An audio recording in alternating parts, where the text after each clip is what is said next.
Hello. Hi, Angela. Hi. How old are you? 22. What's wrong? I work for a phone sex line, and I met a gentleman over the lines, and we started talking, and he lives in the East Coast, and we've been talking for like 6 months.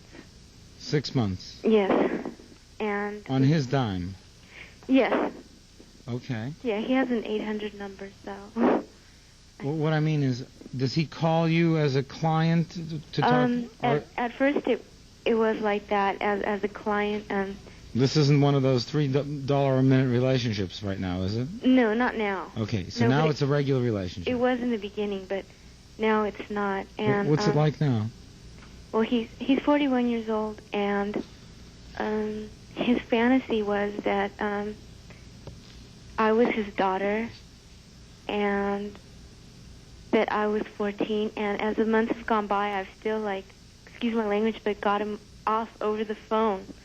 And he's regressed my age, and I go through with it because I do regressed your age to what? 11.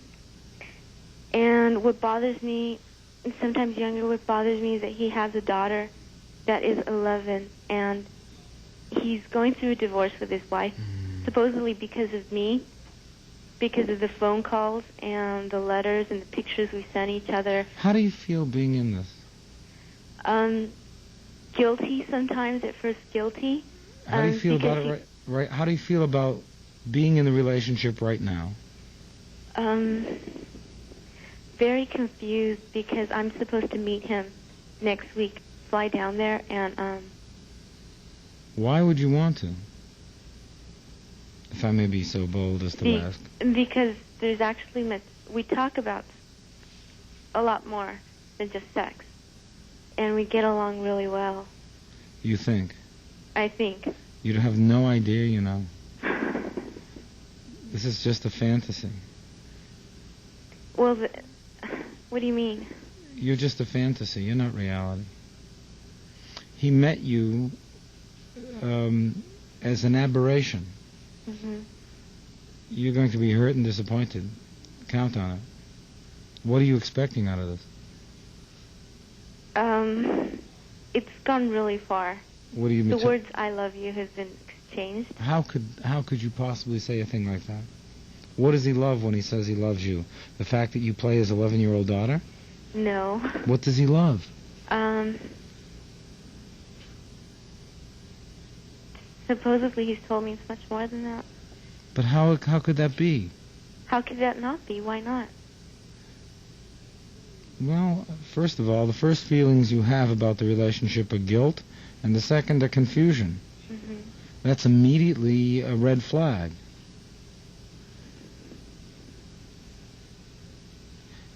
Do you have a boyfriend? I broke up with my boyfriend like 2 months after I met this person on the phone. Why? Well, he had a drinking problem, and he lost his job in California, so he moved to Hawaii, but we still keep in contact. So he moved out is why you broke up with him? Yes. Okay, so that's not quite the same thing. Well, we were going to break up anyway because we were having lots of problems. Okay. So what makes you think that this is going to work?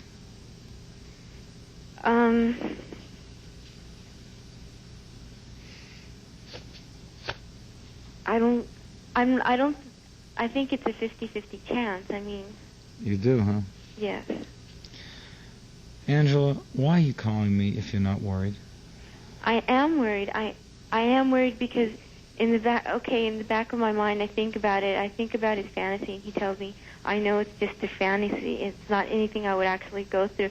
But he has an 11-year-old daughter, and his wife called me like 2 weeks ago and told me that she was going to kill herself and everything. Later on, I found out that she accused him of something about his daughter. He told me. He's very extremely honest with me. And his wife accused him of something. I don't know what. He didn't get into details. So how honest is he if he doesn't tell you what he's accused of? Oh, no, he told me that his wife told their psychologist and his parole officer about... His parole officer? Mm-hmm. What is his crime? He used to be a gym teacher in a junior high. Uh-huh.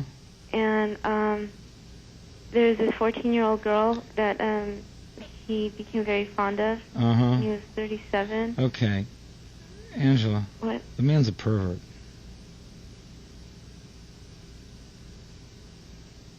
He says he was sorry, and he's gone through therapy. Yeah, but therapy didn't keep him from engaging in extraordinarily intense sexual fantasies about you as 11, and now he's attached to you. He's obsessed. This is a dangerous relationship, and you should end it. What do you need this in your life for? It does give me the creeps once in a while. If it gives you the creeps, that is the only message your heart tells you. The guy's a pervert. Come here. What? Come here. The guy's a pervert.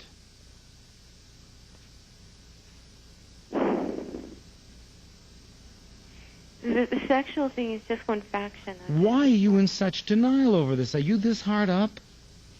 Are you this desperate that you're making your whole life stop for some guy 3,000 miles away who's implementing you as the force that caused his marriage to deteriorate and make you feel guilty about it? Is that caring about you? He screwed up his marriage, not you. No, he told me. I mean, then it's why been is on he? The rocks for years. Yeah, but why? Yeah, but you feel guilty about it. Yeah. You're being named as the correspondent, right? Somewhat. Somewhat. You're getting all of the blame, none of the benefits, and you're with a person who cannot give you anything but pain.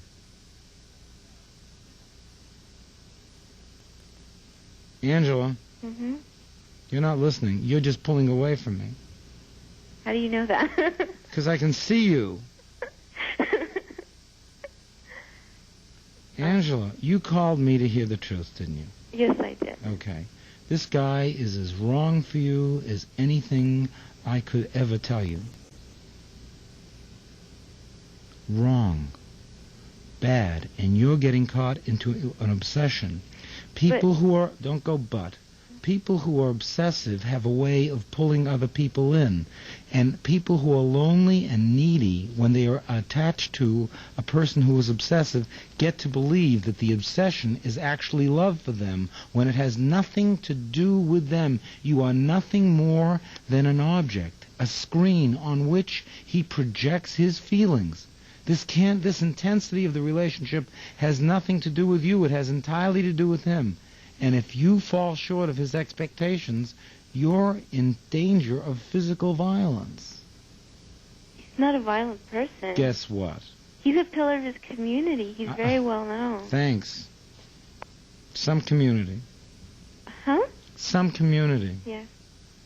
Angela, you will call me again with a sadder, more truthful call than this, I'm afraid.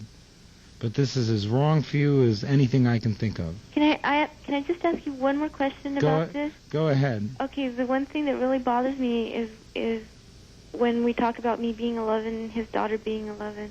That really bothers me. And like a couple of months ago, he told me that his daughter got his period, and that really like bothered him.